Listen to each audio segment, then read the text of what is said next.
It's just wonderful and sort of odd for me to be talking from the United States, where I'm in Manhattan on Lenape land, for that's whose land that I'm sitting on, talking to you somewhere in the United Kingdom.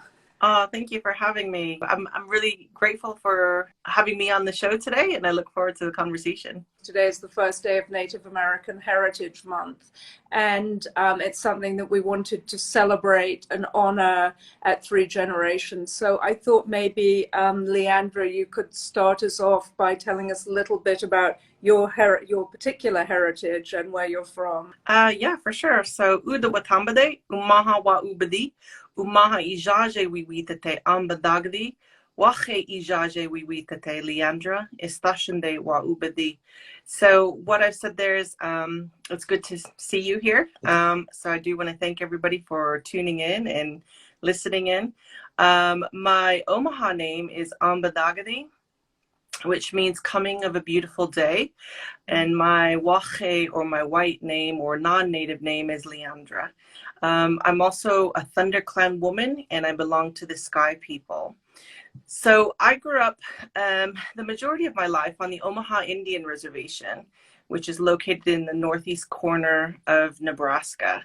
So I was born in an IHS hospital, raised there, went to school there, educated there.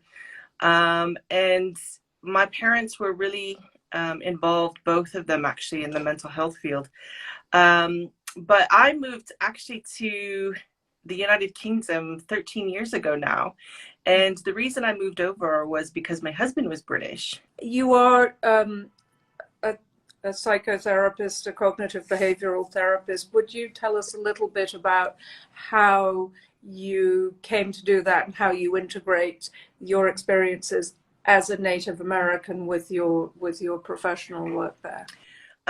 So I'll be really honest with you. That's been, a difficult path to navigate in terms of, walking. Native peoples will often talk about walking, with one foot in the white world and one foot in the Native world. Mm-hmm. But when you're living in Britain, which is, basically the colonial empire, there's this kind of third layer that occurs.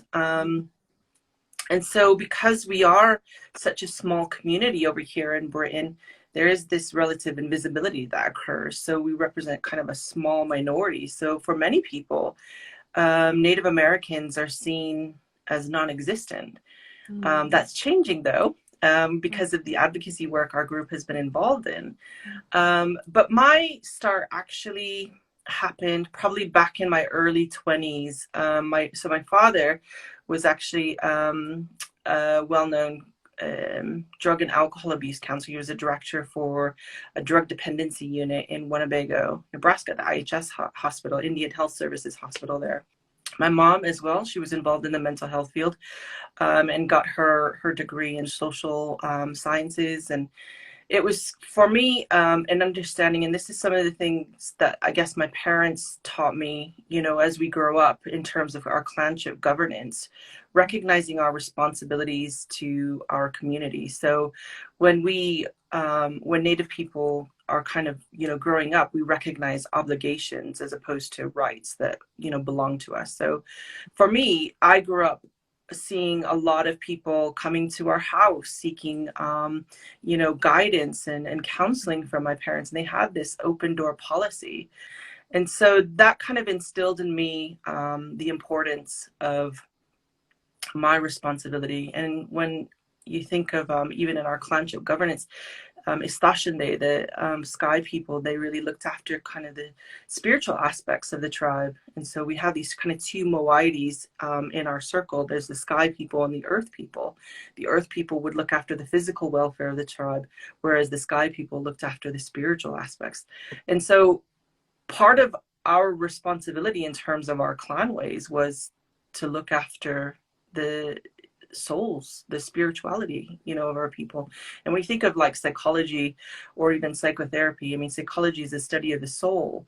And so for me, when I grew up watching that example of my parents, I just that's what I wanted to do. My career spans, well over 20 years in the helping professions, whether that's working with domestic violence, drug and alcohol abuse, sexual violence, specifically in the last 5 or 6 years.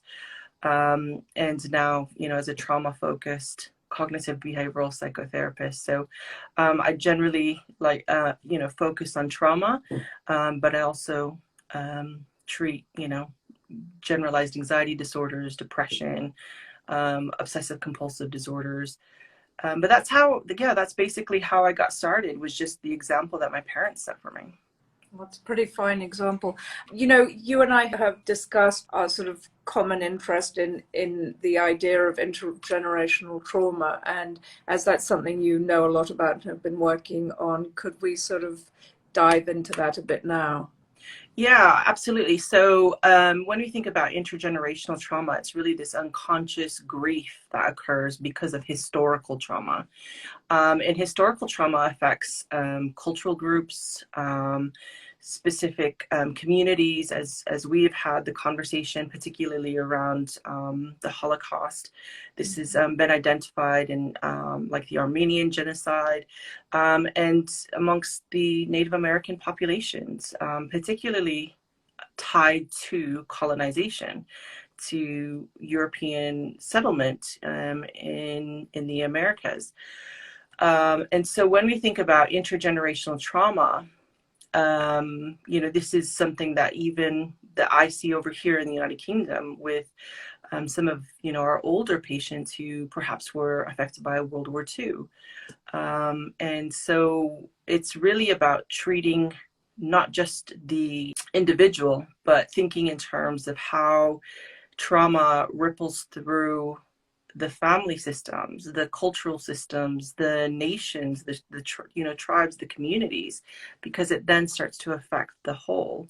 And so when you're thinking of intergenerational trauma, you're talking about generally kind of groups of people or communities that are affected by this. So just in terms of intergenerational trauma and trauma to Native American peoples, how do they manifest differently as you treat them and as you experience those issues? We identify our self-concept based on a collectivist viewpoint. So our self-concept is based on our kinship relationships, not only just to each other, but to plant life, to the cosmos, to nature, to water, to land. Whereas when you think in terms of a Western self-concept, it's very individualistic.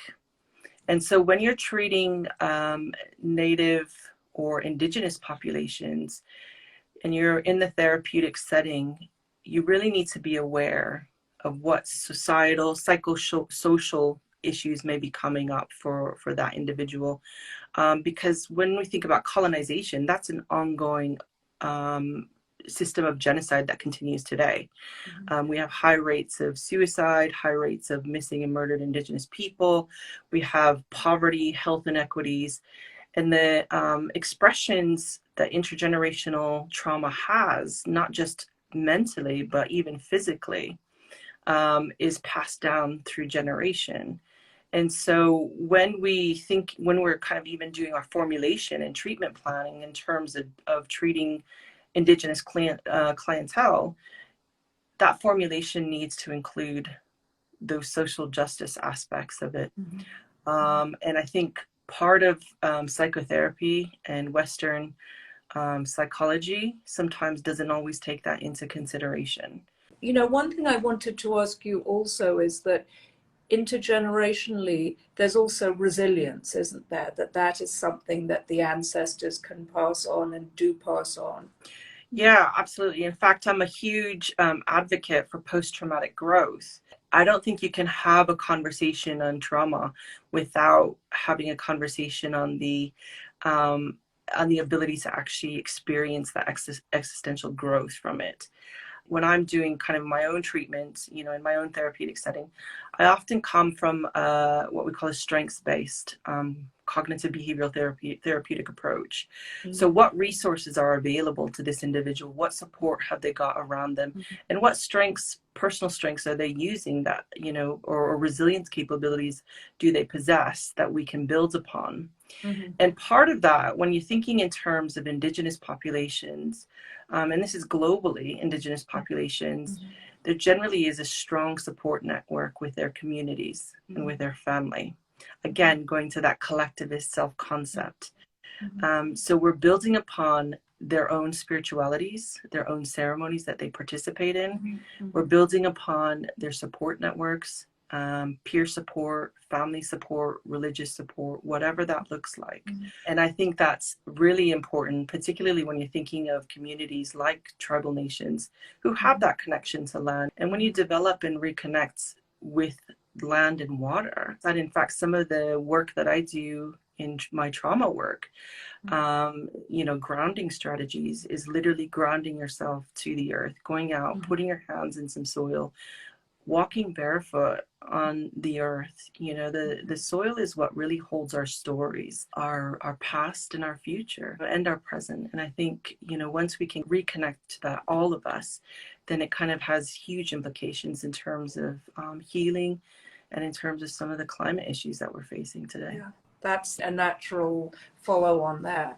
Climate inequity, misuse of the earth, Mother Earth, of water, of fracking, those are things that are directly impacting Native American communities specifically in this country. I mean, that to me, that smacks of colonization, contemporary colonization, as well as a kind of disrespect of the earth. So is that something that continues to challenge and to re-traumatize? Yeah, absolutely. I don't think you can have any kind of formulation without thinking about climate change, especially now. It's so topical and relevant, and is affecting a lot of people, you know, in terms of fear of the future. What does the future hold for me? What does the future hold for my descendants?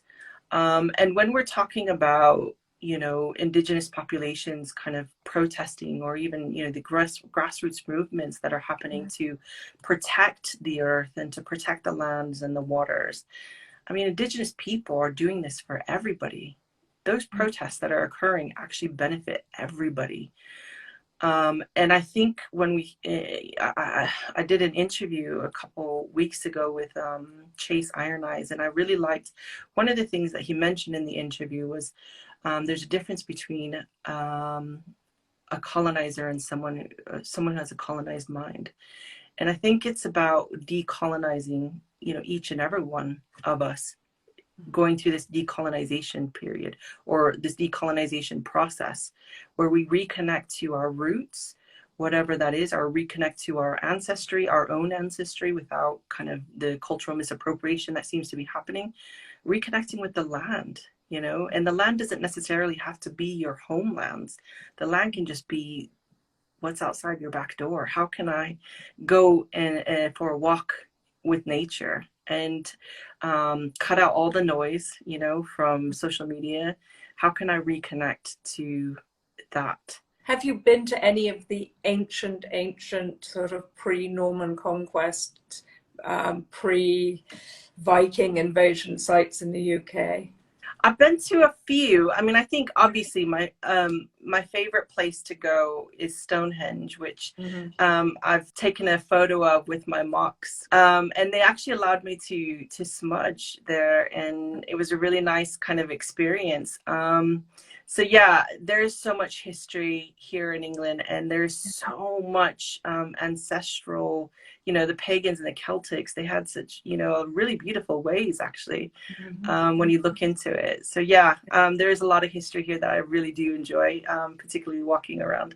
Thank you very, very much. And I wish everyone to have a respectful month and to think about that, what Thanksgiving is really.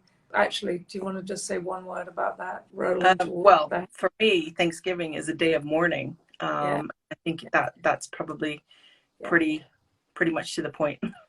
I think it's something that we non-natives really have to think about as we approach that holiday. So anyway, thank you so much, LeAndra, and keep up the amazing work you're doing. And yeah, say hello to Oxford for me. And Darvish. Wangi they weep the ha. Thank you all. Thank you so much for having me.